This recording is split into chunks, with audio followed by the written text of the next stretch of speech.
is W2MDG, the Omarc Sunday Night Science and Technology Net. We'll start in about a minute.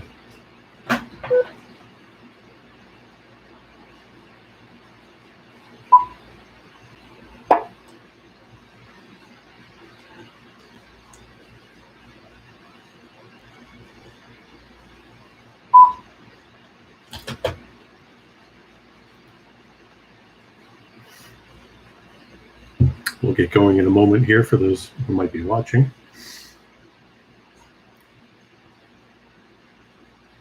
Trying to post on the 835 site.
Okay, all video links are posted. This is W2MDG. Let me drop for a moment.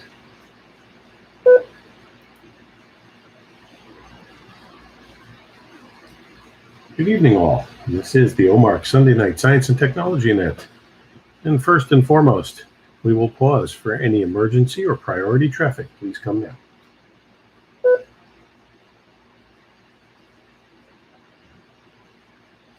Nothing heard. I always expect that nothing will be heard, but one of these nights we could have something important going on. Anyway, we gather here on the Omarc 805 repeater every Sunday night to discuss broad topics of science and technology, usually topics picked by myself and my co-host, Jim, K2BHN. Sorry, Jim, I keep wanting to put that D in there because so many of our members have it. Anyway, it was a hot day. It was Father's Day today, and an enjoyable Father's Day. So we meet here once a week, although probably going to skip a couple nets. At least I will. And if somebody wants to jump in for a week or two, that's fine. But there is so much going on in the club at the moment that I think we're going to break for a couple of weeks, and we'll come back after July 4th. So let me drop again. Now I'm coming to you live from my base at what I call the compound in Highland, New York. We're also streaming on YouTube. You can find the stream by searching for W2NDG Science and Technology or searching for Omarc Science and Technology in YouTube.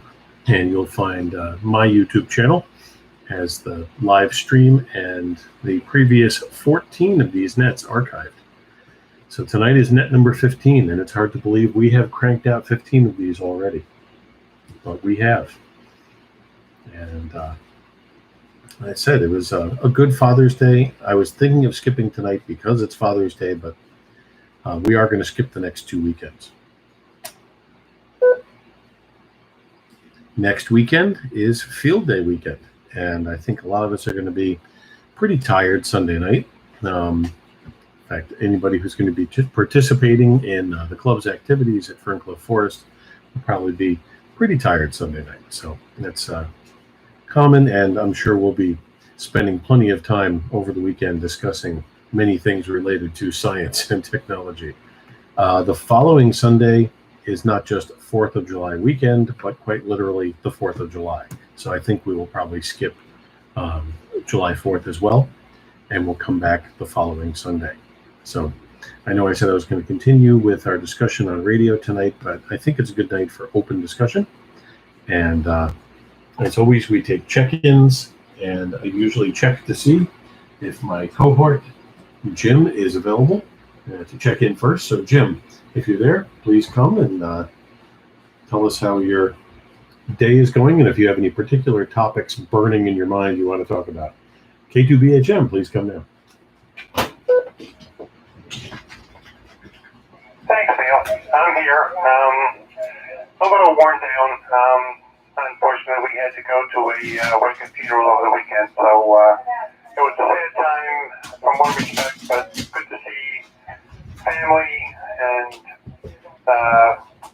reminisce about the good old days and so forth. So I'm back here and ready to go. So whatever topic you want to come up with, let's see what happens and run with it. K2BHM.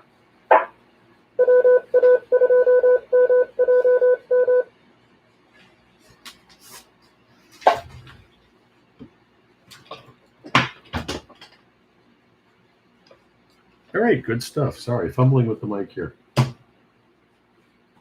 And once again, Jim, sorry to hear about the loss of your family member. That's never good stuff or a good time. But I know you got to reconnect with a lot of family today. There's always some good that comes out of bad, one way or another. But we got gardening done yesterday, and today I was told was my day to do whatever I wanted, and someone made me breakfast and treated me to dinner. Didn't really eat lunch unless you want to count the ice cream that we had our lunch. But here we are. And I know Dave on Thursday nights likes to do what he calls spinning the topic wheel. I don't have a topic wheel to spin, but I think we're going to go for check-ins, and we'll see if anybody has anything in particular that they want to talk about. I know for a couple of people watching, they're seeing my Father's Day gift t-shirt here, which says, "Happy Father's Day, Human Servant." And I'll stand up a little so they can see the rest of it. And it's got caricatures of our two cats, Fiona and Olive. And it says, "Your tiny furry overlords." And gift from my daughter. And Jill got a matching Mother's Day one. So anyway, pretty funny. I do have a kit that I completed. Some of you who might have been at the Omarc meeting on Wednesday night, the virtual meeting, saw me with my magnifiers on my head and working with a soldering iron. I was building a combination QRP meter and SWR meter, QRP power meter. So this is a measuring tool for low power. Let me drop. Holding up to the camera right now. This is from QRPguys.com, but I'll put a picture of this on 835 on the 805.com. It's a little 10 watt maximum dummy load SWR meter and power meter combo. When you measure power down in the QRP ranges, it's good to have something accurate enough. And this isn't, highly accurate, but most of the other power meters I have don't go into those low ranges, so it's hard to tell whether I'm at 1, 2, or 3 watts. This one, pretty nice. And it does work. I was testing it out earlier. All right, so I've got Jim checked in, and we're going to go around and check into the Science and Technology Net. Please, when I drop, give me your name or your call sign, your name, and your location. Call sign, name, and location. Please come down. Here is K9 JPT John, Hopewell Junction, New York.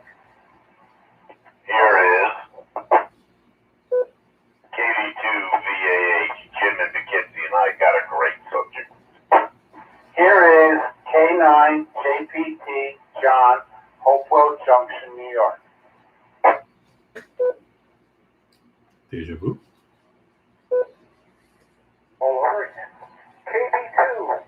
JPTF, this is Colonies.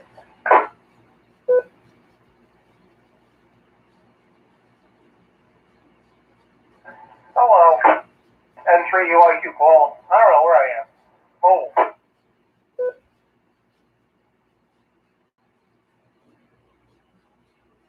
This is WA2RKN. That's who we're doing call up here. Hyde Park.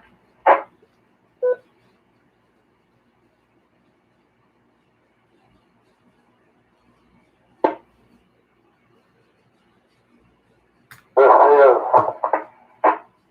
the IBD Modes in Marbletown from the back deck.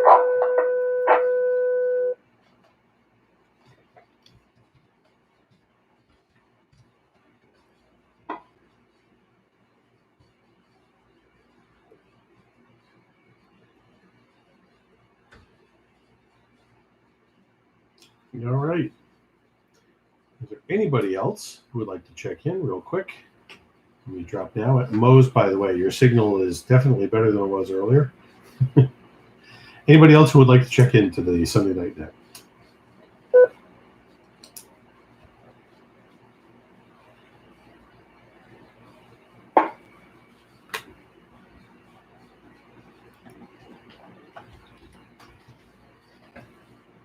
All right. So I've got K9JPT, John in Hopewell. KD2VAH, Jim in Poughkeepsie. KB2GGF, Matt in Kerhonkson. N3EYQ, Paul Mobile. WA2RKN, Jerry in Hyde Park. And K5 and Mo's, I always mess up the rest of your call. K5B.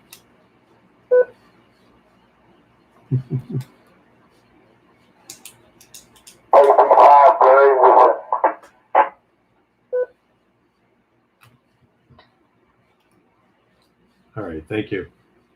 Is there anybody else we missed or anybody who doubled that I didn't catch?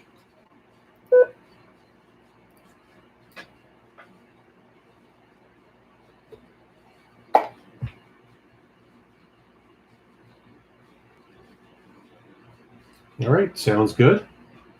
Let's start at the top and see if anybody has anything in particular that they want to talk about tonight. I know Jim seemed hot on a subject. So let's start with John from Hopewell.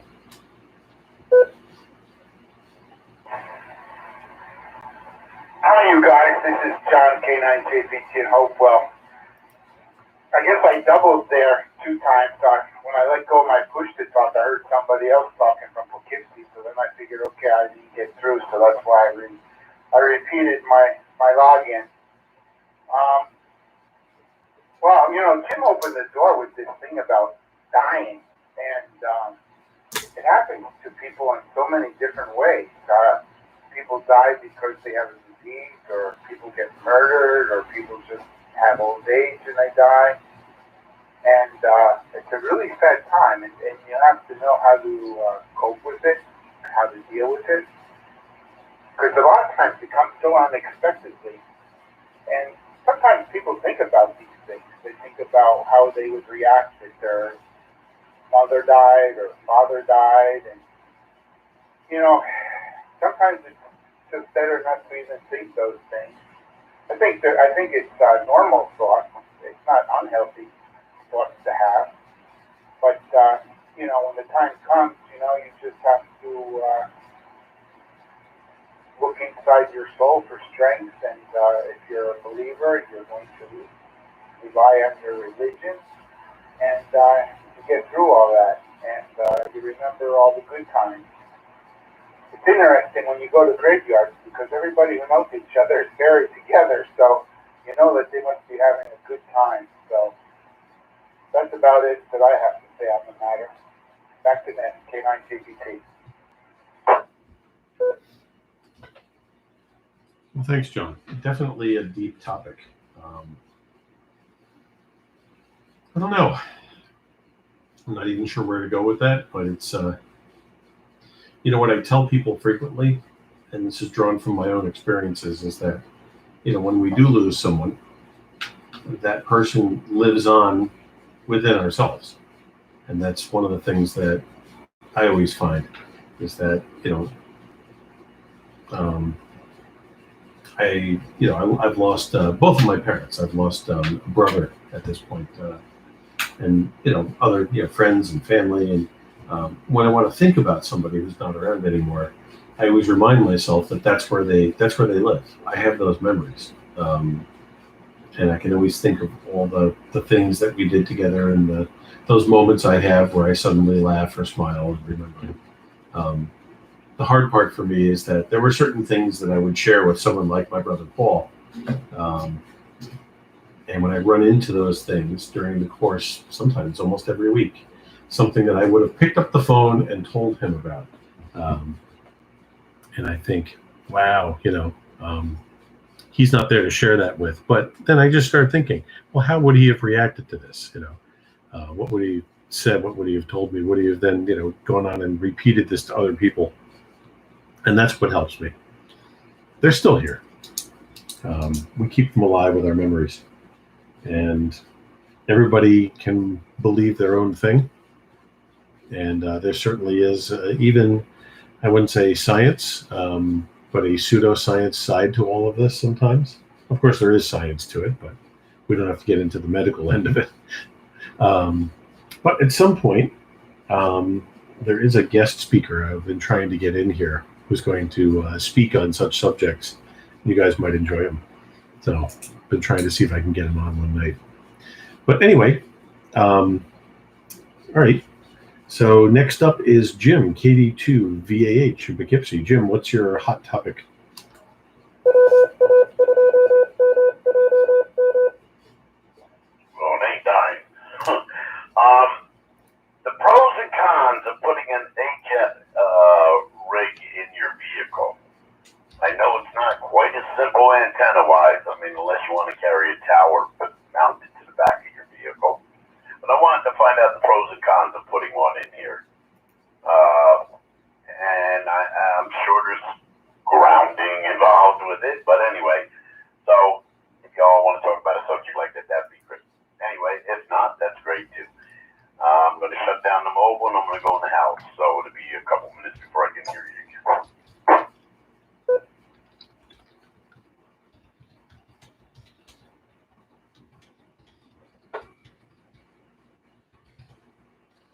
All right, Jim.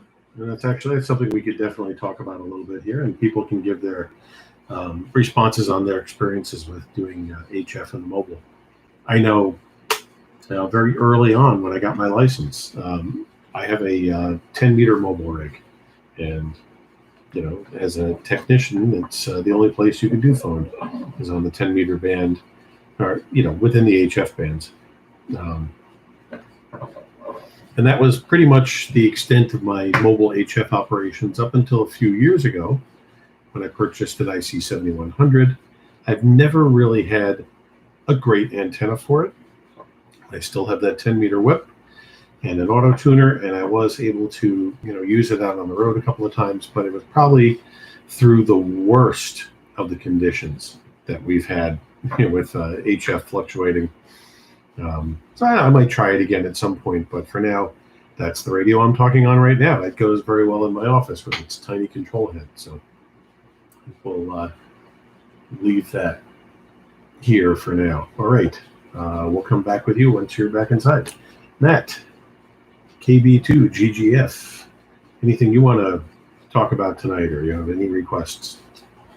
Well, I personally, I'm kind of obsessed with the microbit X transceiver at the moment, so I'm saving up my disposable income to get one soon.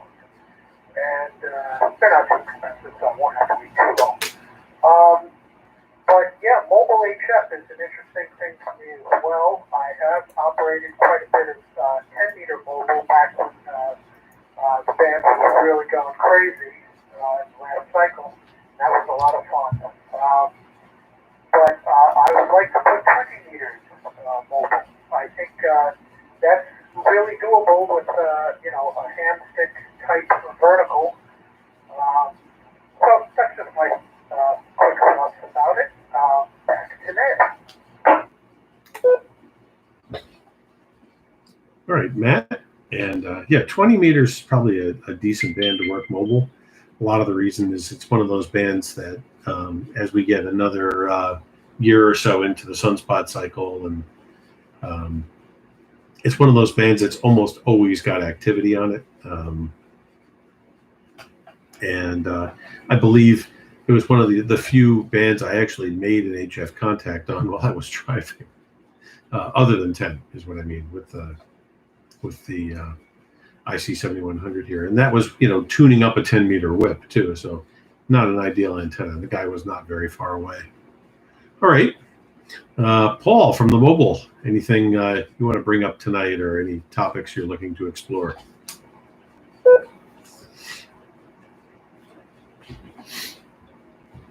I got on the N3 Here's my brother's house. All right, Paul. Well, you can join in on whatever we settle into here, and that's fine.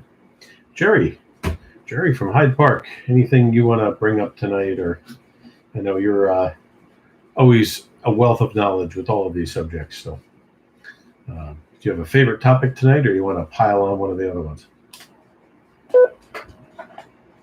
I guess I'm going to be a boat anchor here tonight. Got really no experience to share with HF Mobile. I don't know. The death topic thing sounded both interesting and creepy at the same time. I don't know. So I guess I'm just along for the ride, unless something pops up that catches my interest. But whatever. I'm part of the listening in, I guess. WA2RKN, back to that. All right, Jerry, that's fine. And actually, I can pick your brain about boat anchors at some point. You definitely might need to be doing that. Mose, KD5BV. Any favorite topics for tonight, or is one of these previous ones spark your interest?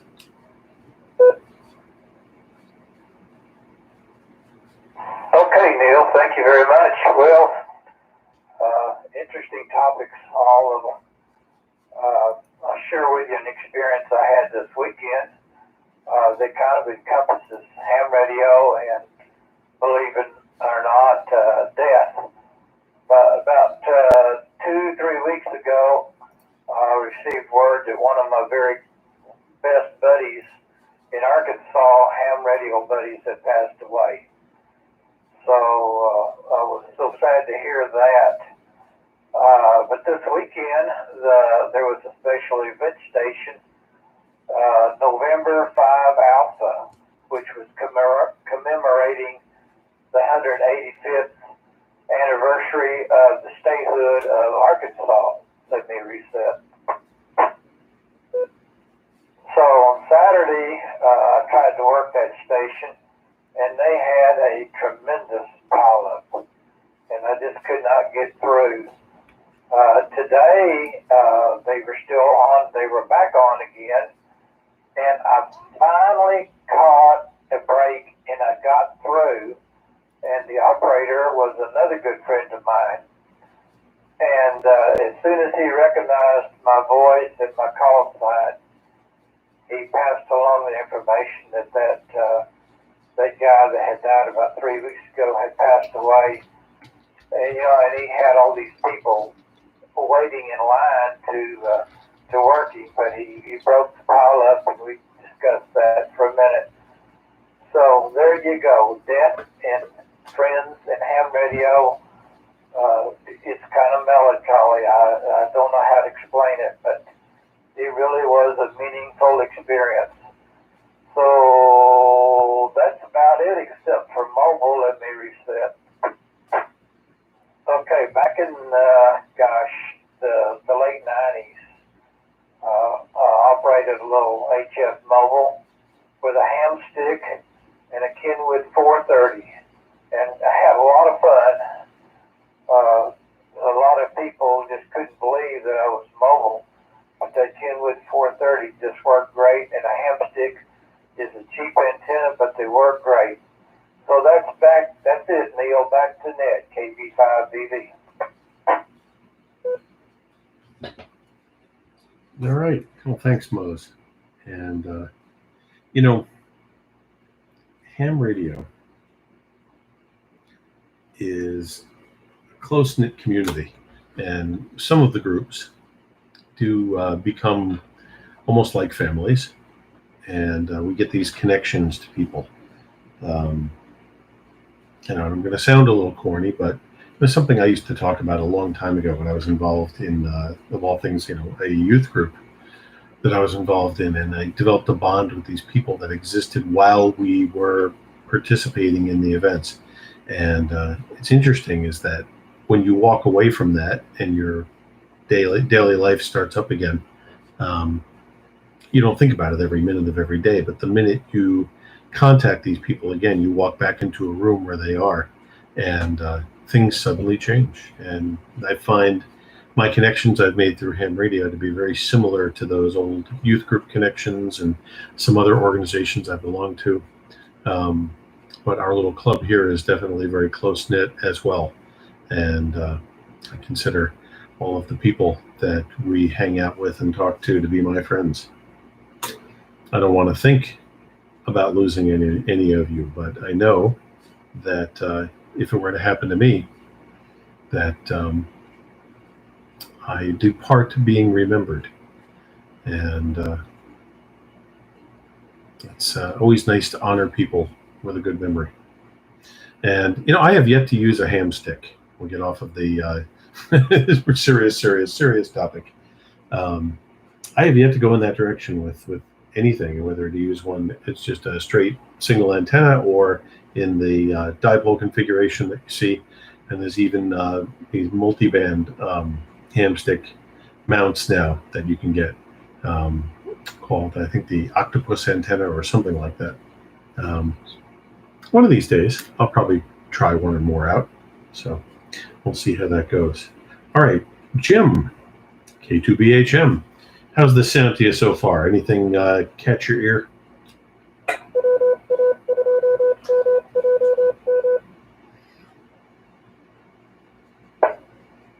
Thanks, Neil, K2BHM. Well, initially, the first topic is on my mind because it just happened. I'm kind of a different type of person. I'm not your normal person. My grandparents ran a cemetery, and their house was in the middle of the cemetery. So when you went to visit Grandma and Grandpa, you went into the middle of the cemetery. And my uncle and cousins and all that worked there, and there was a family fair. And my mom and my uncle were born there. So it had a different meaning. It took on a different scenario. So he kind of got to realize that, they put the body there, but after that, really, the person lives on in your memories. And it's a different scenario. So you drop a second.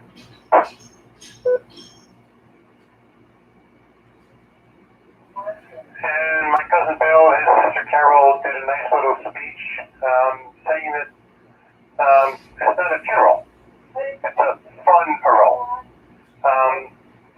You mourn the loss of the person, but you bring up the things that they did in life that were fun and encouraging and happy and so forth, and you celebrate their life. And it's not a sad event. They still live on, and you have the memories and so forth and so on. And that was kind of comforting. And from what I've been through, losing my dad, my son, and so forth and so on, it was comforting to think that it's good to learn about the happy things living on. And it was kind of a sad weekend, but good to reconnect and good to see everybody and so forth. And every part of you is a part of who you've been before, through who you've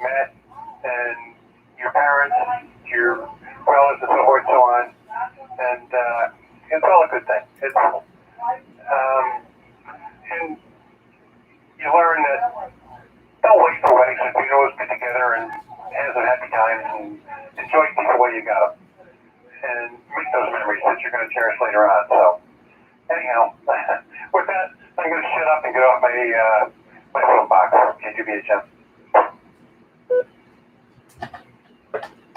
That's fine, Jim. We have similar views on this, believe me. I will, unless the topic comes back up, I will add one more comment. Because of the symbolism, like Jim was just saying, because, a lot of us, think that way and don't consider, what we leave behind physically to be what we leave behind. There certainly are people who request that in their absence that we laugh and we smile and we think of the good times and don't dwell on the bad times. And I've heard those requests from numerous people, including my own brother when he passed, who said that we should have, his words, a party. And we did. If you want to know how far you can take that, I recommend watching John Cleese's eulogy for fellow Monty Python alumni Graham Chapman when Graham passed away. You may not like it. If you're a Python fan, you might find it's funny. You might find it to be a little over the top, but it definitely fits in with both of their senses of humor. And I can certainly imagine that if Cleese had gone first, one of the other Pythons would have delivered a very similar eulogy for him. So something worth looking into if you like the Pythons. All right. Let's pause and see if we have anybody else who wants to check in tonight. This is Neil, W2NDG, on the Omarc Sunday Night Science and Technology Net.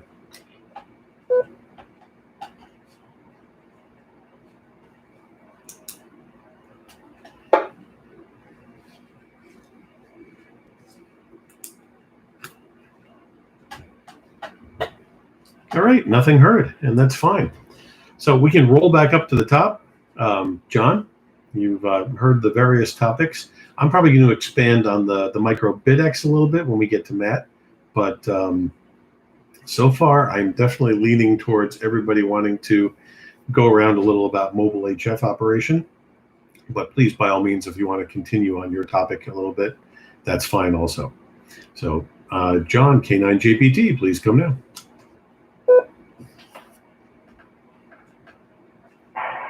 Yeah, thanks, Neil. Yeah, mobile HF is interesting. I got a friend here locally that does it, and he's got a really cool rig on the top of his van, and he's able to make contacts over in Europe and as far as Eastern Europe, Russia. So that's kind of cool to see that stuff working. But, you have to have the radio and you have to have antenna. Right now, I don't have any of that stuff. I'm operating with handheld. So, haven't gotten there just yet. Back to net, K9GPT. All right, John. And yeah, HF Mobile is funny. I've been told by somebody that sometimes when I'm talking on the radio and driving, I can get distracted. And it is one of the reasons why they don't want us talking on our phones, obviously, when we're driving. And it's not just staring at the screens, but it is, if you're trying to make conversation or answer questions and things, you can get distracted while you're driving. But, we train ourselves. We do the best job we can. And HF does require a little more attention sometimes. So that's where, when 10 meters is open, having a 10-meter mobile rig is a lot of fun. And the antenna is, of course, much simpler if you're just operating on that one band. And I do have, I have a 10-meter mobile that does AM, FM, and sideband. Which when things are open, there's activity on all three. And yes, people still use AM on 10 meters.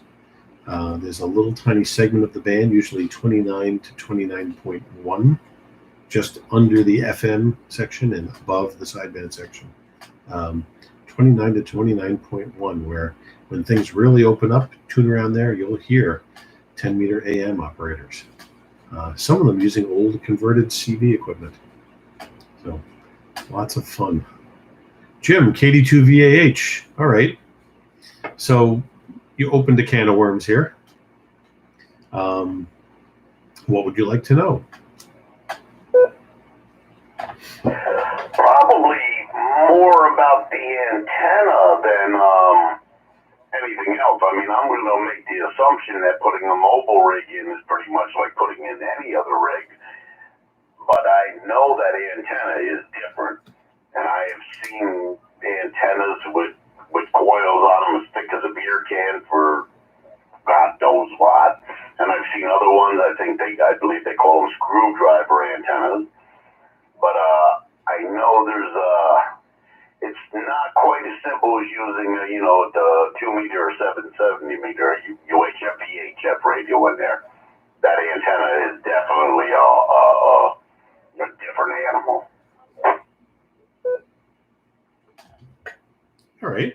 Well, I'd say there's two other factors to consider other than just antennas when you're putting an HF rig in a car as opposed to our, common dual band or tri-band UHF, VHF rigs.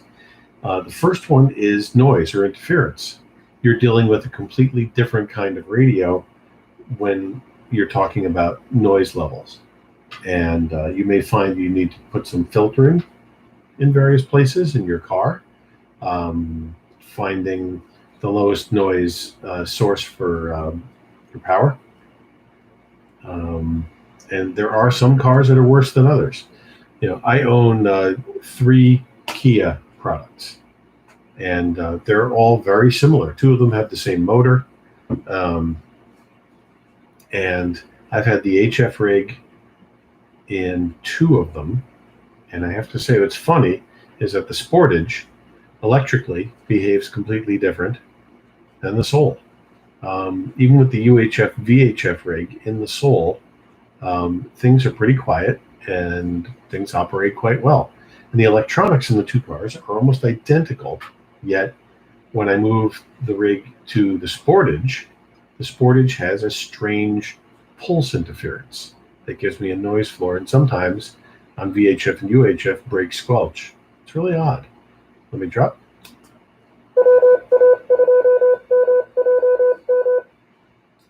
This is W2NDG on the Omarc Sunday Night Science and Technology Net. So that is one thing that you do have to consider is you're dealing with, interference affects HF differently than it affects the higher bands. The other thing is power.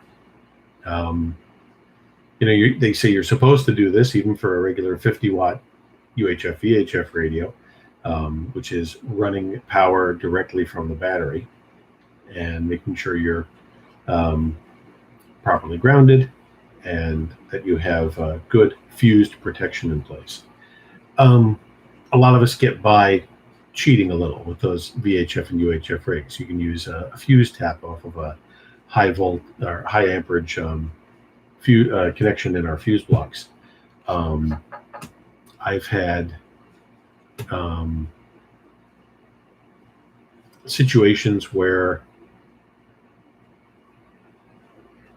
I've found alternate sources in cars. I had a Buick Sentry that when I was crawling around under the dash trying to figure out where I could feed a wire through the firewall, I discovered wrapped up Molex connectors under the dashboard that were labeled 15 amp switched, 10 amp constant, or maybe it might have only been 5, but I believe the switched one was 15. And that was fine with me. For the 50 watt 2 meter 440, it worked great. Didn't really have any issues with that. Let me drop. If you look at the fuse for your cigarette lighter connector in most cars, you get an idea what kind of amperage that circuit can support. A lot of them can't support a whole lot, but in a pinch, you can connect a radio there, and you do have to worry about blowing a fuse if you go too high. When I usually am running a radio on that connection, I tend to keep the power low. I have an exception in another one of my cars where there's a high amperage accessory plug in the back of the car, and I was able to install the radio back there and tap off of that same high amp drop. I just don't run a high amperage accessory and the radio at the same time. So, but that works great. But with an HF rig, it's a little different. Let me drop. So I'm not going to run this IC7100 at 100 watts on a cigarette lighter plug. I also probably wouldn't feel comfortable about tapping off of a 15 amp circuit in my fuse block. Even if I found like a 20 amp circuit, I don't feel comfortable with that. So if you're going to put an HF rig in the car, I think you really need to go to the battery, and you really need to get, like a power distribution block, which you can buy from a couple of different sources, and make sure you're grounded at that point. Make sure you have your proper fusing. And so, yeah, that is a difference that we're going to run into, is how we hook these things up. So a little more. Let me drop. I wrote down, and there's more, but 4 basic types of mobile antennas for HF that I could think of. You talked about one with the giant coil at the bottom. I have one that has like a narrower coil, but with banana plug connectors up and down it, and you have a jumper, and you set the jumper in one of the, or 2 of the banana plug connectors, depending on what band you're operating, from the bottom connector to the top for the highest frequency band, giving you the shortest antenna with no coil loading. And then you move that jumper down for each successive band. There are variations on that theme that use that coil to tune your antenna. So that's the jumper or tuned coil type. Let me drop. You brought up screwdriver antennas. The name is pretty much self-explanatory, and the antenna adjusts its length based on the band you're operating, and there also is a certain amount of loading there. I don't know a lot about them. I've never used one. So, but that is something that a lot of ham mobile HF operators will go for. They can be pricey, and not necessarily something you want to put on your car. So, but that's another way to go. The hamstick method, you change the antennas out for each band that you're operating on. So if you're hitting the road and 20 meters is open and a lot of stations on it, you throw your 20 meter hamstick into the mount and go with that. But you'd have to change that out for each band you want to operate. You could, like I was saying, use a tuner, maybe to get a 20 to tune up on 40. Not ideal when you're dealing with these loaded antennas. You're going to get very marginal performance out of that. Let me drop for the last one. There are some other multi-band antennas, specialty mobile antennas, designed to operate on more than one band at a time. There's one specifically made for my Yaesu FT8900 that operates on 10, 6, 2, and 440. There are some other antennas like that designed to operate on a handful set of bands. They're a little less versatile, but if the bands fit with the type of mobile operation you intend to do, it might also be worth looking into. But those are the 4 basic categories of mobile HF antennas that I can think of. I'm going to throw this over to Jim for comment on mobile HF operation from an engineering point of view. He'd probably agree with me on a lot of the comments on power and noise. So Jim, K2BHM, your comments on this topic. Okay, thanks, Bill. Oh, God, a lot has changed. My experience with my dad doing this when I was a kid was totally different. Oh, my God. You had to worry about putting resistors on the spark plugs to cut down on the RFI. It was a 6-volt system with a generator and a voltage regulator, and you had a dynamo, which was a 6-volt motor that ran a high voltage DC generator. And the first time Dad connected that up, he built a 75-watt AM transmitter that would go 10 through 75. Shakespeare big stick fiberglass on the back.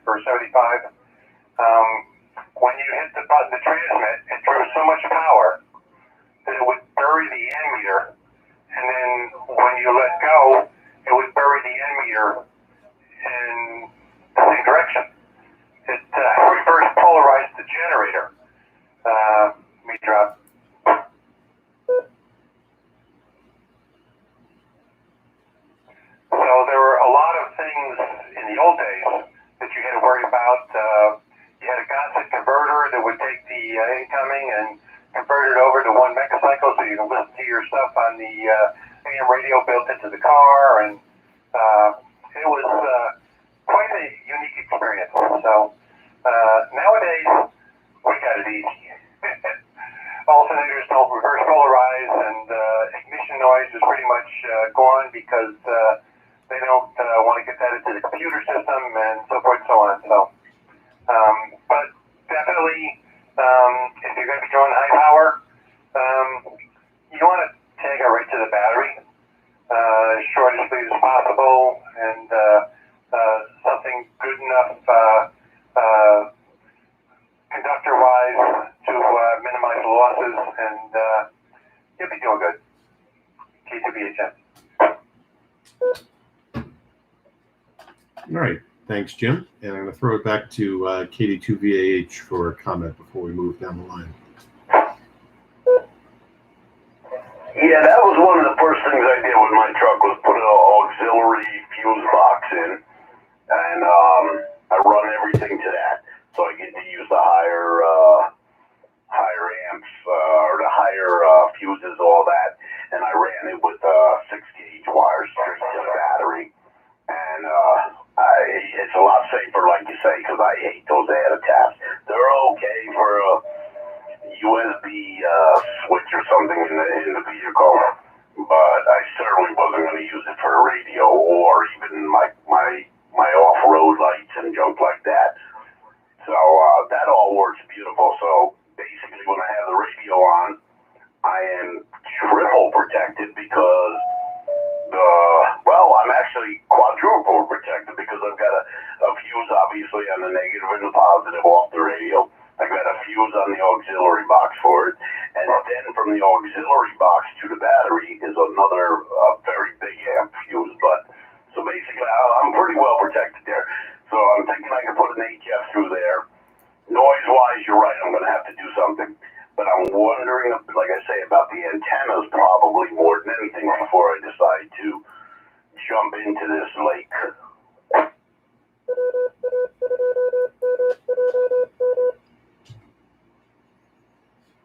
W2NDG on the Omarc Sunday Night Science and Technology Net. You know, my brother has troubleshooting advice he gives anybody who's trying to figure out something.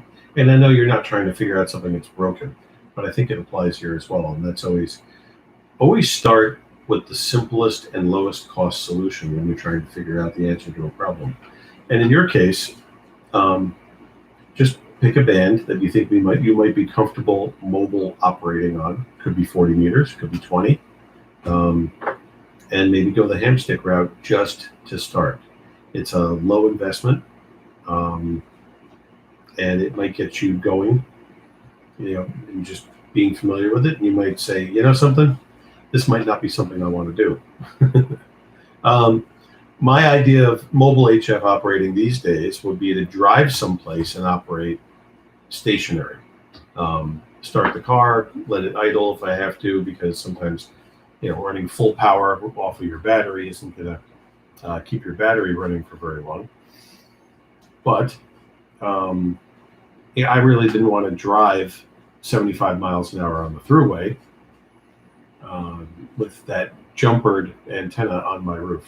At least not without getting some heavy duty mag mount base for it instead of the basic one I have now. So I probably want something a little stronger. But I just don't like the idea of that jumper wire whipping around in the wind either, or getting wet. That's just my own feeling, but the few times that I've done it, it's simpler to when I do QRP operations. Sometimes when I go to a site and operate QRP, I sit in the car and do it.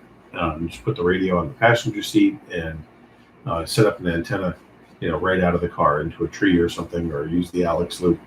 But I'll use the car as the power source and just operate that way. It's whatever you're comfortable with. So like I'm saying, I don't know if you want to dive right into something like a screwdriver antenna until you play with this a little bit. But that's my advice. Back to you one more time, and then we'll move down to Matt. So Jim, KD2VAH comment, and then we'll move on. truth is, I never even checked prices, Neil. I mean, I don't know anything more about a screwdriver antenna than what I saw on YouTube. And they don't give you a price. They just say, oh, I use this one and it does this. Okay. I don't even know why the heck somebody would call it a screwdriver antenna. But anyway, no, you're right. I absolutely would start out the for lack of a better word, the cheaper way. And then, if it's what I want to do and it's what I like, then I would absolutely, upgrade to whatever. I mean, that's pretty much what drives all of us. I mean, we all get an antenna when we first start. We all get a cheap radio. Next thing you know, we want the A model radio. No, I hear you. And it's not necessarily just a cost thing, but a complexity thing. So start simple, go from there. That's my recommendation. And do some research. One of my favorite sites to poke around in is universalradio.com, universal-radio.com. Unfortunately, they're going out of business. They're shutting down. The owners are retiring. But if you go into their catalog and you look at the different sections on rigs and antennas, you'll notice at the bottom of each one of those pages, there's a link for discontinued antennas and such. And you can look at, what used to be out there even. It might be something that they just don't carry anymore. But look at that listing. Most of the stuff will come up, not available because they're running their inventory out. But for the current items, you get an idea of what the various antennas look like, different types of mounts. The big transceiver manufacturers will sometimes also make a mobile antenna setup. They're usually the most expensive ones you'll find, but they do have some stuff also for their own rigs. But research, that's all. But if you want to start simple, that's my recommendation. Just get one of the ham sticks or a couple of them for different bands and a good mount and go in that direction. All right. KB2GGF, Matt, comment on everything so far. And do you want to hear anything more about the Microbit X? Or, we've talked about that a bit already. Thanks, Neil. KB2GGF here. Just quick thoughts on the ham sticks. Jim, the nice thing about them is they're all the same size. 4-foot fiberglass section and about a 4-foot stainless steel width that goes to the fiberglass section. And if you mark them with a permanent marker after you tune them, you can disassemble them and reassemble them pretty accurately, pretty quickly. And you can keep them all in a like a fishing rod tube behind your truck seat. So they're pretty convenient. They work well. So check those out. The Microbit X. I just really like the whole concept of such a hackable, as they say, radio. It's very easily modified. Wants you to modify it. You can build it into different enclosures easily and customize it with things that you like and need and want. So many options. And the version 6 kit goes together like Legos, essentially. There's no soldering involved. Not that I mind soldering, but hey, that's kind of nifty. So, I'm just kind of jazzed with it. I also like QRP for mobile because you don't need a lot of power.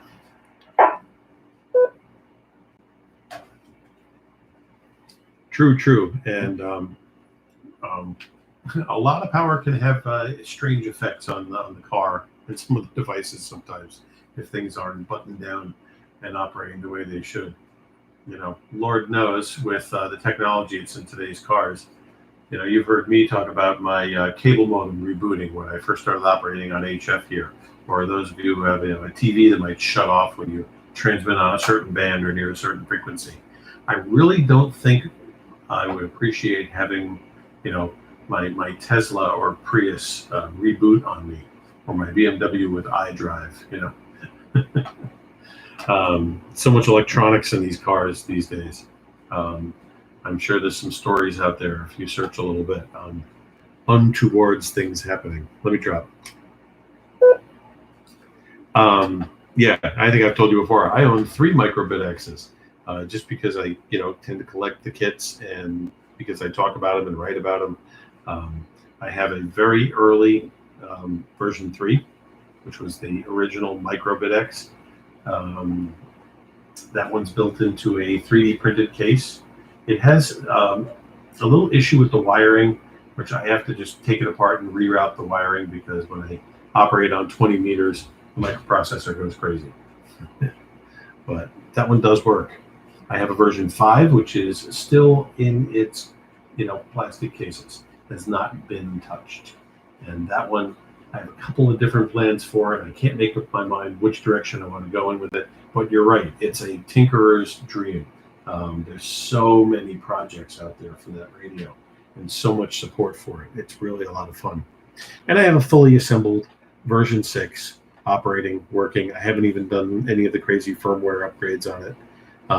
That one, I think I'm going to go with, they made a much more improved firmware for it that speeds the display up quite a bit. That's probably about all I'm going to do to that one, because it does work as it is. But I do have to finish those Pacific antenna microphones that we talked about, which if anybody is looking at a MicroBitX, let me drop.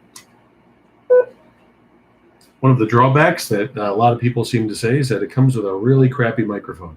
And sometimes you get a good one, sometimes you don't. And I have like one of each. I have a good BitX mic and I have a terrible BitX mic. And a good substitute for not a lot of money is from Pacific Antenna, which you can find at qrpkits.com. qrpkits.com. They make a microphone kit that works perfectly with the BitX. It's basically a little PVC tube that you put together with a mic element in it and a push-to-talk button. And it works very well with these radios. So, Matt, throw back to you for comment, and then we'll move down the line.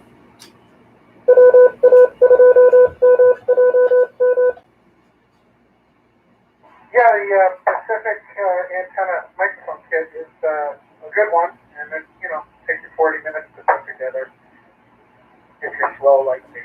And yeah, it seems to work pretty well. I use it with my Hiku G1M, which is a QRP HF radio.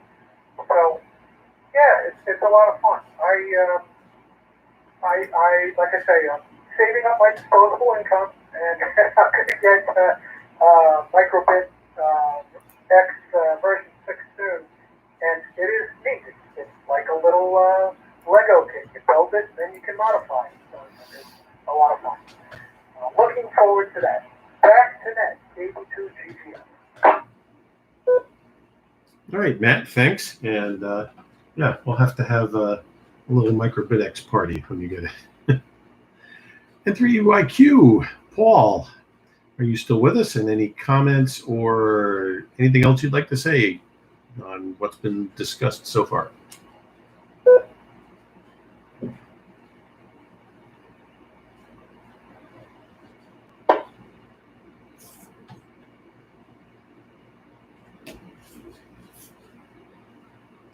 Paul and 3EYQ, are you still out there?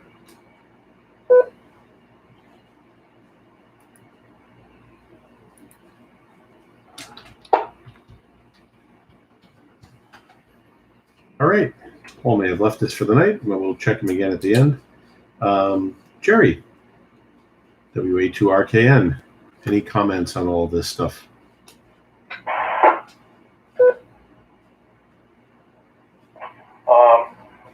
You're talking about the MicroBitX and QRP labs here. I'm having a bit of a problem getting my laptop to connect up right now. In any event, when I was chasing the DFO kits, I don't remember which site it was, QRP labs, QRP kits, or whatever. Full pass filters for the QRP rigs, and was struck by how neat and well laid out everything was. Because I'm currently trolling around looking for a low pass filter much further up the band. I think I'll get a fully DRL handbook and kind of duplicate their 5-hole filter. And harkening back to I guess the first comment from this evening.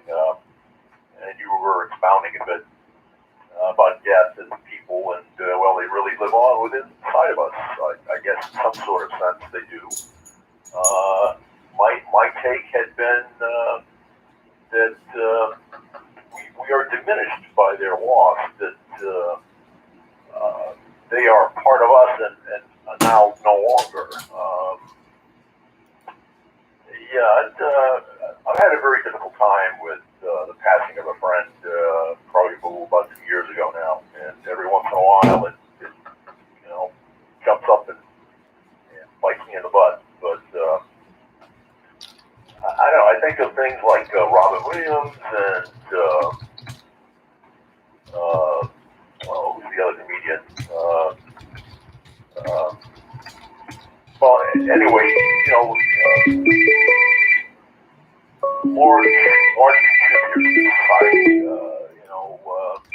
musicians, extraordinary musicians, or physicists, I feel a loss on their death. I feel diminished by their loss to humanity.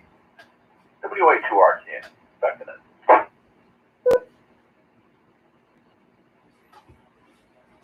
All right, Jerry. And I think, that's what I was alluding to a little bit, is that as much as I love to think all of those things, it's those moments that I have, specifically with my brother and sometimes with my parents, that, something will happen and I found myself like reaching for the phone. I need to call him, just reflex. We were a pretty close family, and I was very close with him. We shared living space a couple of times in our life, other than when we grew up.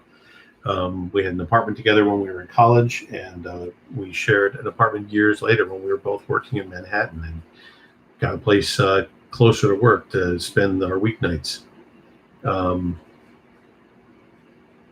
it is those close relationships when I guess the best way to describe it is a hole in your life, and there's that hole, and you can fill it up as much as you want with memories, but it still comes up and bites you once in a while, reminds you it's there.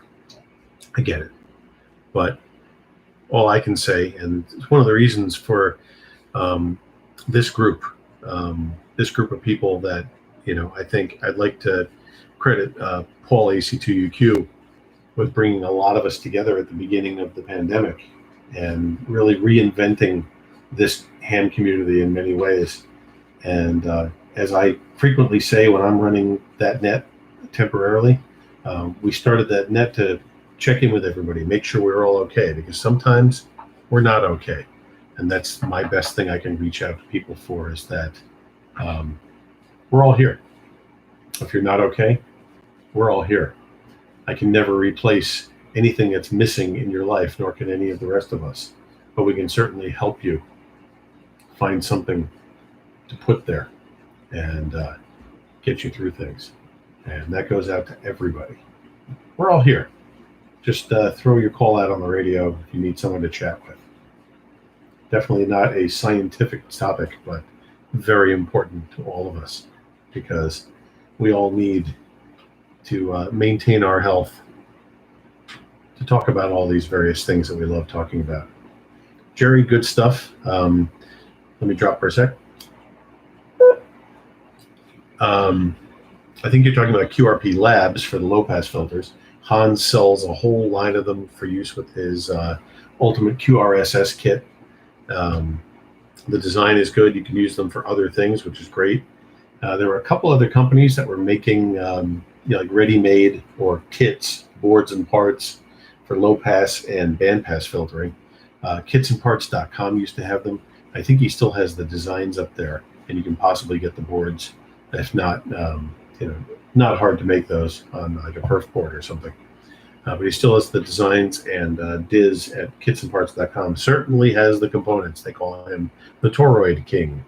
I think there's another source, either mini kits from Australia or soda beans from the UK. Either one of those also sells a line of filters. Nice stuff. So if you want something simple, by the way, for like 40 or 80 meters, is the 4-State QRP Club used to make one that was neat with their etched spiraled coils, which is kind of neat. No toroids to wind. All right, this is W2NDG on the Omarc Sunday Night Science and Technology Net. The last one on our list tonight was Mose, KB5BV. So Mose, anything further on all these topics? Okay, Neil. Yeah, it's very interesting tonight. I'm glad I'm sitting in on this net, and I certainly enjoy the friendship and the camaraderie, and enjoy talking about ham radio. Going back to mobile operations, I'll hit a couple of bullet points here. Not that I know much about it, but it's just things that pop into my mind as we talk. For the years, I've heard lots of guys talk about it. Years ago, I heard a lot of guys that would work on their cars a lot. They bonded the frame and the body. They would bond the doors to the frame. They bonded the hood. I guess that preceded fiberglass hoods. And they would also bond the truck lid just to kind of make everything more solid and give a better ground and cut down spurious emissions and so forth. Another thing that I'll mention, let me reset.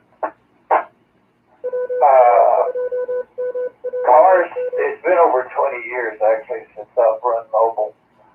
Cars have changed a lot. I ran 100 watts. I didn't mind doing that because cars were not as sophisticated as they are now. But even in those days, there was a chance of blowing something like even the early computers. So I'm wondering out loud, are computers shielded better than they used to be? Probably the circuits are stronger, but I'm not sure I want to run a 100-watt HF radio in my Subaru Outback these days. My wife wouldn't let me to begin with, but I would be a little afraid of screwing up some electronics. So things have changed, and I know it happens. I heard a mobile today, 2 or 3 mobiles today, and they were doing well. So that's about it. Everybody have a great rest of the evening. This is KB5BV. All right, thanks, Mose. And I think, and some people may agree with me, your question, have computer modules in the cars become more shielded or or not? I think that's going in both directions, personally. I think some of the main systems are more shielded, definitely from some of the the better car manufacturers. They have to be, because there's other things in the car that create RFI and can interfere. But since there are so many things in a car that are microprocessor controlled now, I think it's also going the other way, and there are things in the car that we don't think about that may not be shielded as well at the same time. So, whereas, no, maybe your main control computer isn't going to reboot when you transmit with 100 watts, but your entertainment and navigation system might, something like that.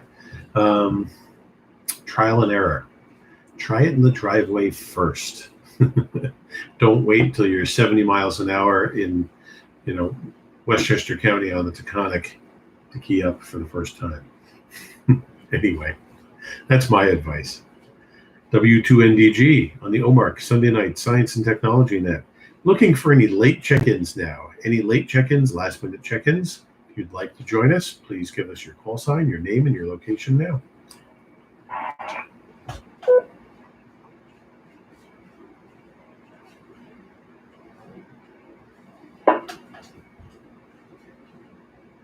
I heard a burst of a station. If there was somebody trying to get in, your PL tune may be off or not set correctly. PL for this repeater is 103.5 hertz. Give it a try again, and we'll wait a little bit if someone was trying to get in.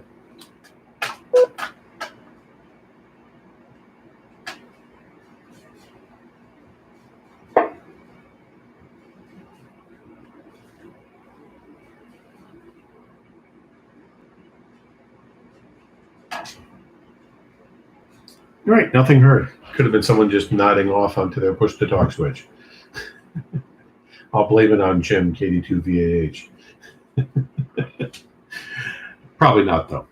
Anyway, Jim, K2BHM, any further comments on this evening before I toss this to open comment and then end the net? Jim, K2BHM, please come now. Thanks, Neil. Yeah, lots of things going on, but probably the most pertinent is when you talk about mobile installations. Yeah, back in the day, Dad had to worry about RFI, ignition noise, the ticking from the spark plugs, and there would be a whine from the generator, from the brushes and the regulator and so forth, and later on the alternator whine, and you would put in filters and stuff like that for that. But more recently, doing FM communications, that stuff is less pertinent and less bothersome. But another problem, I had a 96 Toyota, or not Toyota, Honda Civic, that I put my radio in, and I would commute from here up to Albany and back, and I'd be on a net in the morning, and the radio was 5 watts or 50 watts. And so 5 watts, everything was okay. But you poke it up to 50 watts and push the talk button and transmit 50 watts, and a check engine light would come on. And if you were making a turn and the blinker was going blink, blink, blink, blink, you go and push the transmit button, it goes blink, blink, blink, blink, blink, blink, blink, blink, blink, blink, blink, blink, blink. And then as soon as you let go, everything went back to normal. You drop a second.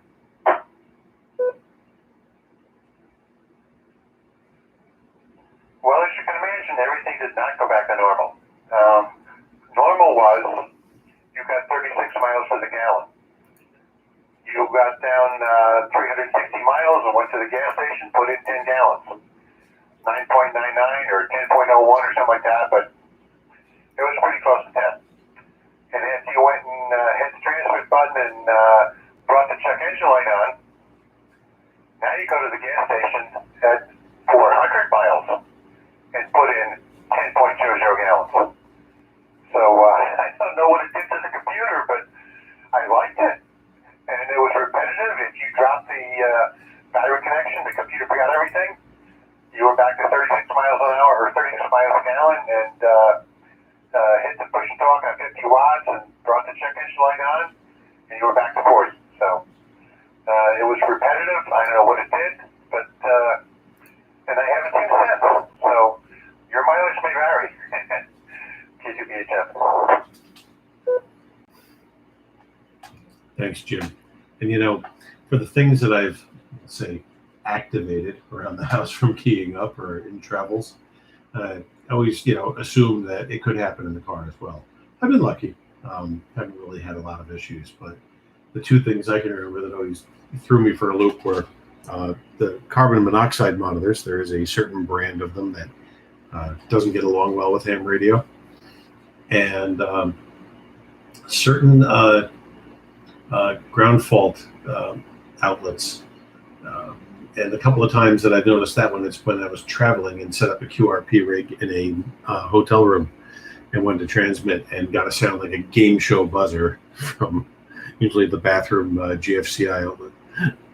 Not sure what it is exactly that makes them do that. We had one in one of the houses that did it too. It's funny. Nothing, untowards is going on. It doesn't throw sparks. It doesn't burst into flames. It just sounds awful, and usually gets me a stare from KD2CHE, which is the turn that thing off now. Yep, no problem. All right. This is W2NDG on the Omarc Sunday Night Science and Technology Net. I'm going to throw this out to open comment. We'll do that just until we run out of things to talk about, or another 10 minutes or so, whichever comes first. And then I'm going to close things up for the night. So does anybody have anything else they would like to add to tonight's discussion before we go our own way?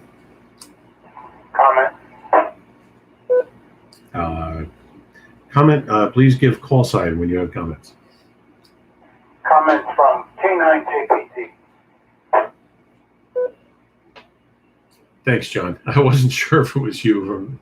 I don't always recognize the voices. So, what's up, John? I think that next week, if they're going to have field day and they're going to be there 24 hours, so over the night, it would be interesting to make like an antenna and see like if you can use it to communicate to dead people from the other side. If you can tune into these like special ultra low frequencies and hear anything. You know what I'm talking about?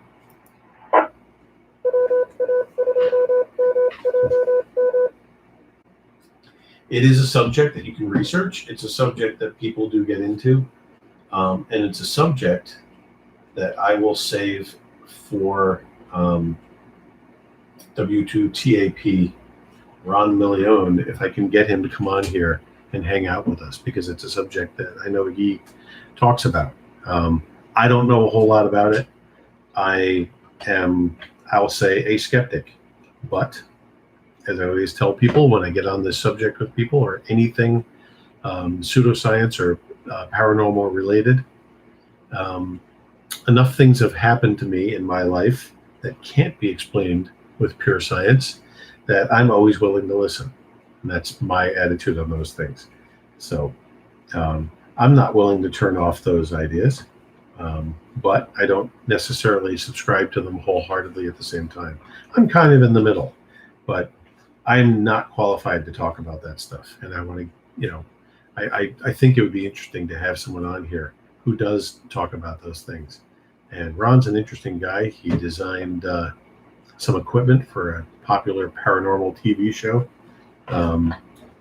And he does run a whole Roswell group that talks about that. Really interesting fellow. And if I can get him on here, I will try. So we'll see what we can do with that. Not sure if he's still talking on these subjects or not, but I do know that he moved to Florida, which is one of the reasons why I was having trouble finding him. He used to be almost a neighbor of mine when I was on the island.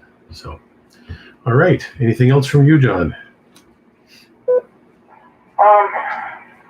Oh yeah, this field day, since it starts at 2 o'clock, it runs for 24 hours. Does that mean that people are bringing their tents with them and camping out? It depends on the situation. I mean, I've been to a number of field days over the years. I never participate in an entire field day from beginning to end, mostly because it's also almost every year my wife's birthday weekend. So I spend time with her. But a number of the field days I've been to, I've seen people bring tents, but also sometimes some people will schedule to do the overnight who are expecting that they will be operating overnight, and therefore they arrange their sleep such that they can stay up all night, or they'll split a shift with somebody, and you'll have somebody who might come in and do 12 a.m. to 3 a.m. and someone will do 3 a.m. to 6 a.m. This is all discussed, and we usually try to figure out who's going to do it. I know Dave was looking for overnight volunteers. There's some guys on Long Island when I did the big field day down there. There were always a couple of guys who loved doing the overnights, and one of them would bring a tent, a couple of sleeping bags, so one of them could operate for a few hours and then go take a nap. So it depends, and some of it depends on weather. Some of it depends on whether the site allows camping near wherever we're actually operating. So it's different, for every field day event. I'm not sure, and someone on here may know, if we had tents at Ferncliff last year. We were also dealing with COVID last year, so things were quite different. We're still dealing with it to some extent this year, but not like we were last year. Last year, I believe, was our first summer field day at Ferncliff. So I don't know. I don't know if we can camp there or not. I think we can. But that's subjects for our president, Dave, K2JLV. Does anybody know if we usually set up tents or camp, or will be doing that at Ferncliff?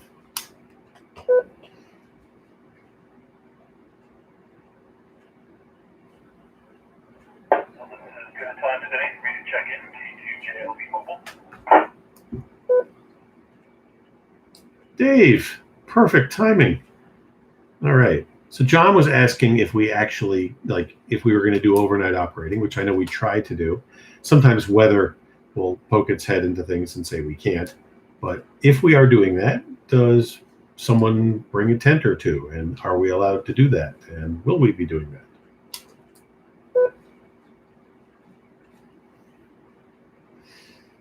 Well, that's an excellent question, Neil, and secondarily to John. As you said, last year we were dealing with COVID, which was a difficult situation, and I believe actually this is the third year we've done it there. Brain's a little fried right now. But I have not broached the subject with the person in charge, the ranger there, Nick Staley, so I will have to ask.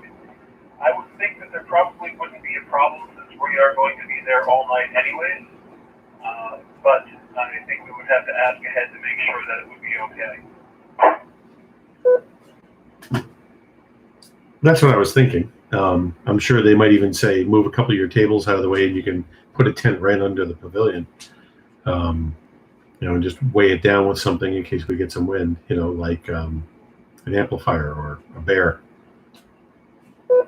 KTVH comment. Go ahead, Jim.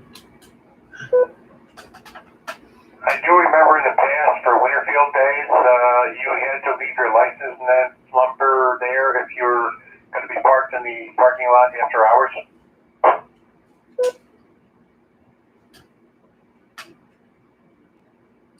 Yeah, I think that's the case. There were some people who were like preparing to camp when we were there for some event of some kind, and they were talking about that, how they had registered with the ranger. I think that's what it is. So, yeah, anybody parking overnight might have to make those types of arrangements. So, Dave, any more comments on this stuff? The only comment I'll make is that I will do my best to find out in the next day and a half, as I will have an answer prepared during the presentation this Tuesday on Zoom.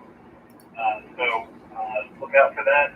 We'll be sending out a invite probably tomorrow afternoon, and I will try to find out exactly what we need for overnight camping. I know they do only usually do that by permit, but given that we are already there, I would think it would be fine if we did intend to. Don't want to set up, with 94, but I think they're probably fine with a couple of things.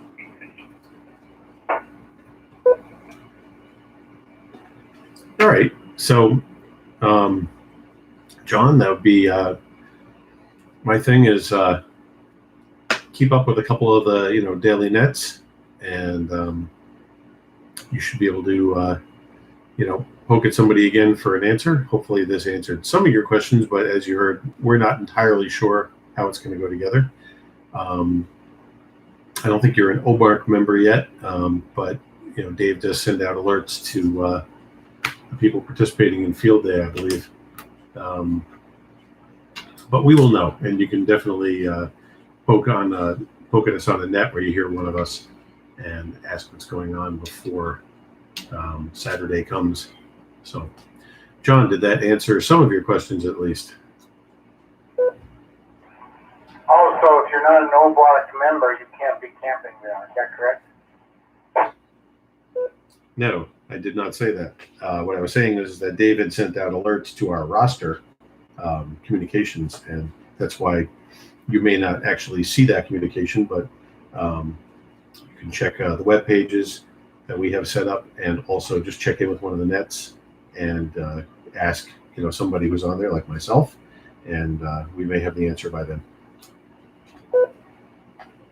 I mean, it's true. I'm not an Omarc member, and I don't even know if I will be a member.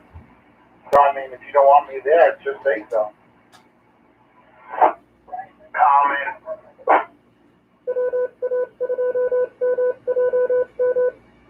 Hold on, Jim. No, John, no one is saying that. We, in fact, invited everybody from all the other local clubs. And as we always say at the end and sometimes beginning of every net, You do not have to be a member to participate in their activities. No one's saying that. I'm not saying that at all. I'm just explaining why you may not have seen communications on the details of it at this point. That's all. Because that's how these clubs work.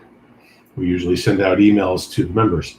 But we've also invited all the other area clubs to participate in Field Day this year. And Field Day is an ARRL event, nationwide event. Every club usually sets up some sort of Field Day event, and you can search for those, and a lot of people will just show up to the closest one to where they live, whether they're a member of that club or not, and they never get turned away. I've never heard of a club doing that. So no one's saying that. And don't assume that that's what we're doing. No, I got an email from QSY that they shared, and they said that Overlook Mountain is inviting people to their Field Day at Fernscliff. So that was the reason why I asked the question. I just didn't understand why you were singling me out as not being a member. But that's okay. Back to you, K9JPT. No, I was just commenting on why you may not get an alert with the details. That's all. Because it's usually sent out to the members as far as when to show up for setup and what to do and things like that. That's the only reason why I mentioned that, because that email list is like a club thing. That's all. And no implications made at all. And even though we'd love to have you as a member, and you're perfectly welcome to join, you are always welcome on any net or at any activity without being a member. That's all. W2NDG. Back to John for comment, and then see if anybody else has a comment. I know Jim had one. No further comment from me, except that I wouldn't say that you're always welcome on every net. There are some nets that you shouldn't actually be on if you don't have traffic to pass. But that's another story in itself. But yeah, okay, I understand what you're saying, Neil. Thanks for the clarification. Back to you. Back to net, K9JPT. All right, no problem. And Jim, I know you had a comment. KD2VAH, but I think we have things in the correct direction here. Copy. But John, this net is not like other nets. This club is not like other clubs. This club would welcome in anybody who just wants to visit, come see it.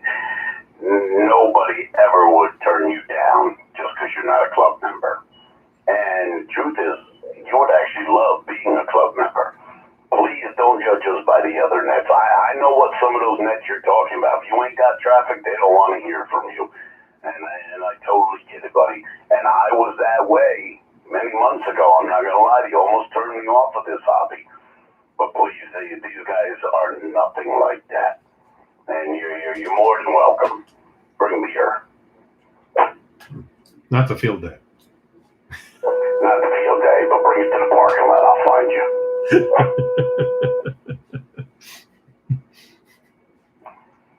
Hello? Hello. Go ahead, John. Well, you see, that was the whole point. I got this battery box and solar panels connected to an ice box where the ice cold beer would be, and now we can't bring it. Meet me in the parking lot. We'll find a way, brother. Watch out for the Rangers. There are certain rules and regulations having to do with liability and insurance and things like that.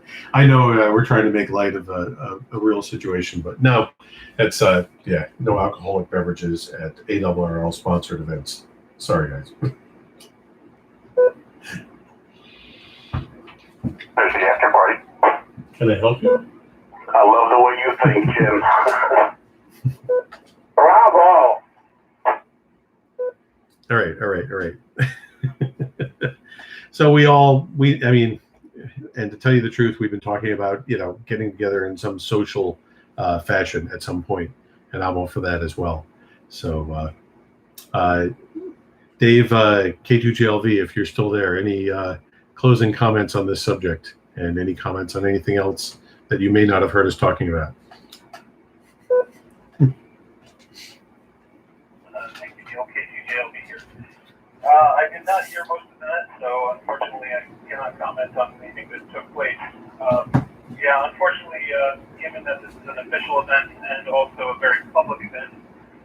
alcoholic beverages are not allowed. Just to maintain the air of professionalism for us as amateurs. So please do abide by that. Other than that, you guys are welcome to show up. Anybody who is a member or who is not a member, please do come by. We'll put you on the radio, and nothing else. You can just hang out and talk to the guys. So it's always a fun event. It's always a fun social event. And I will be there the entire time, unless I have to run out and get something for somebody, as does happen sometimes. Looking forward to it. Looking forward to seeing everybody show up. Comment? Go comment. Jim? Thanks. Yeah, my experience with this club, I came down from Albany and I heard that people down here were stuck up and so forth and so on, and this is not that club you're thinking of. Everybody is very friendly here, very helpful, very camaraderie-ish, and so forth. Welcome arms to everybody. The only reason you're not hearing something is because either A, you're not a member, or B, you didn't give your email address to Dave. He sends out emails to everybody, member or not, theory being that everybody's welcome, and when you see enough of us, you're going to want to join anyway. So we don't play those games. You get to see everything, you like what you see, you're going to be a member. And we're growing immensely because of the way everybody treats everybody else and the way everybody is so friendly and outgoing, and all the activities going on. And it's just a fun club, a great group of guys, and give it a listen. You're going to love it. KGBHM.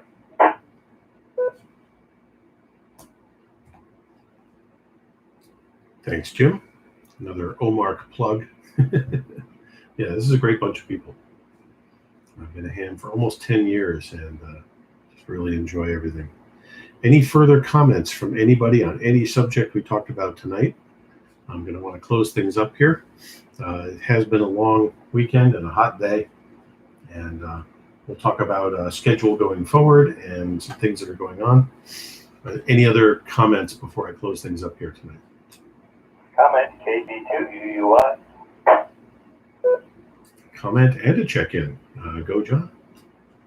I'm a member of the Beacon and Omarc, but I don't understand the sentence. If you don't have traffic, they don't want to have anything to do with you.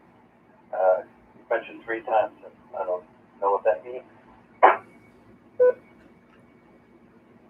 I kind of know what it means. It's definitely something we can get into at another time, but the activities of some clubs on their repeaters are for practice, for emergency communications, and passing of national traffic messages only. What happens is some clubs will have these nets for that, and there is no other. If you deviate from that particular topic or need of information, that's not accepted. What's funny, and I think where Jim and some other people are going with it is that I know some clubs that are very rigid and regimented like that have attempted to get into a more casual conversation, but tried to run the net in the same formal fashion as their very serious nets, and those two concepts don't always mix. I think that's where we're going with it. Does that answer your question, John? Yeah, because I think the Beacon and the Mount Greylock, it's just like 50 people checking in, and that's it. They don't come back to you, and they just close the net. So I'm still trying to figure this out, because if you get on the Ellenville repeater, I mean, these people talk for hours. And there's some woman that's on there all the time. She's like the czar of it. Queen. Oh yeah, we know well. But anyway, once again, subject for a more casual night. All right. Any further comments or questions before I close things up? We need to JLB with one final comment. Go ahead, Dave. And before you close tonight, I just wanted to wish a happy Father's Day to all of those it applies to. I hope you all have a great day. Thank you, Joe. Be back tonight. Thanks, Dave. All right. So this has been the Omarc Sunday Night Science and Technology Net. Couple of brief announcecents. Next weekend is, of course, Field Day weekend. And we're going to be doing setups at Ferncliff Forest on Friday. More setups Saturday morning at Ferncliff Forest, and then getting on the air, I believe, about 2 p.m. On Saturday, and running for about 24 hours. If you haven't been out to a field day in a while, I definitely recommend trying ours out. It's a nice site. It's a great place. I will be making an appearance for setup and probably for takedown. I don't know how much operating I'll do, as I've already mentioned. I have usually other commitments that weekend, but I will definitely be spending some time and might even drag the birthday girl along with me. We'll see. Let me drop. Because of Field Day next weekend, we will not be having the Sunday Night Science and Technology Net next weekend. Also, the following weekend, the Sunday Net falls on July 4th, and I'm going to skip that one as well.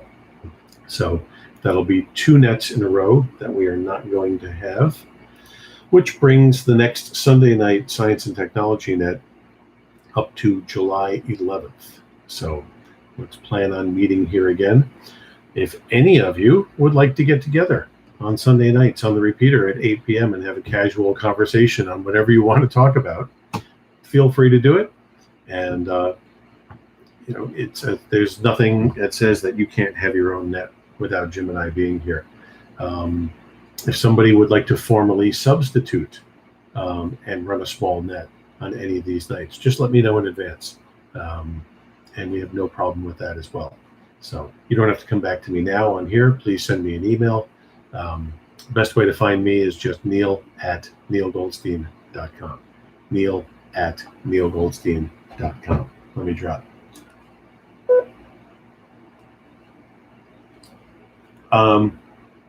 There is another event coming up, which I always find to be a fun HF event, directly after Field Day.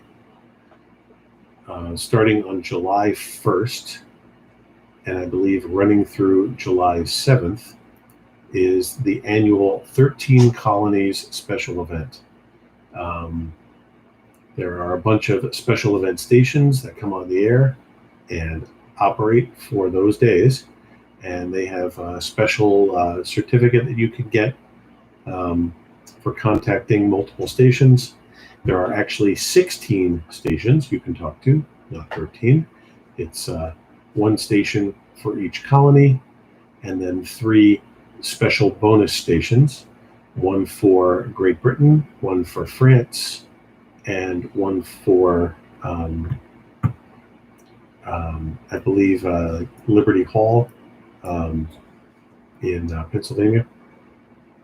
I think there's a station that broadcasts from where the Liberty Bell is. I know it's from Pennsylvania, though. Anyway, always a lot of fun. You never know where the stations are going to pop up. And I watch the spotting sites. I successfully, last year I didn't, I think, try to get them because I hadn't, trying to think if we had still had the radio set up at this point because we were house shopping. I did. I got 15 out of the 16 stations last year. So, although there might have only been 15. I think the France one might be new. But anyway, I got all but one last year. It is a lot of fun. Let me drop. So that's it for me. And I'm going to close out the net here. Jim, K2BHM, and myself are here every Sunday night at 8 p.m. operating on the Omarc 805 repeater located in Woodstock, New York. This repeater is sponsored by the Overlook Mountain Amateur Radio Club, Omarc. You do not have to be an Omarc member to participate in any of our nets or use our repeater. However, you are welcome to join if you are not a member. We'd love to have you. We're a very friendly club, and growing and planning on even more activities as time goes on here. Let me drop.